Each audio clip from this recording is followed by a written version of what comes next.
Опозицијата со конкретни мерки во борбата со коронавирусот. Бараат прогласување на кризна состојба во земјата и помош за стопанството.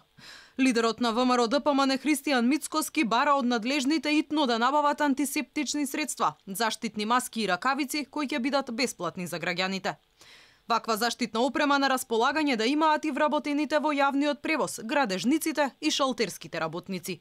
Половина од администрацијата да се ослободи од работа и да се направи цикличен распоред во работа на државните органи.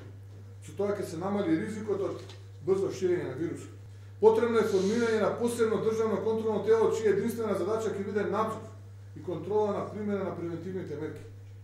Девето, еднократна парична помош и целосно бесплатно лекување за заболените од вирусот. Штетите врз бизнисот се големи, алармираат од ВМРО ДПМН. Нудат конкретни чекори за ублажување на последиците од коронавирусот кој силно го удри стопанството. Велат тие засега да важат само за месец март. Предлагаме замрзнување на врските на компаниите кон државата, чија што работа е погодена со настанатата ситуација со коронавирусот. Второ, замрзнување на врските на компаниите кон банките и заемодавателите за месец март, чија што работа е погодена со состојбата на коронавирусот.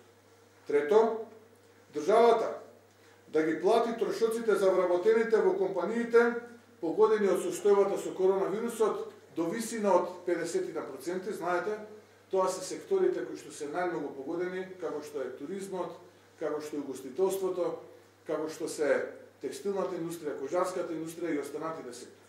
Мицкоски ги повика надлежните да спроведат строга контрола врз работата на веледрогериите. Оти како што посочи, граѓаните се жалеле на енормно високите цени на заштитните маски и средствата за дезинфекција. Тој вели дека доколку владата не делува, опозицијата ќе презентира докази за нереалните цени на заштитните маски, кои биле и до 40 пати повисоки од набавните.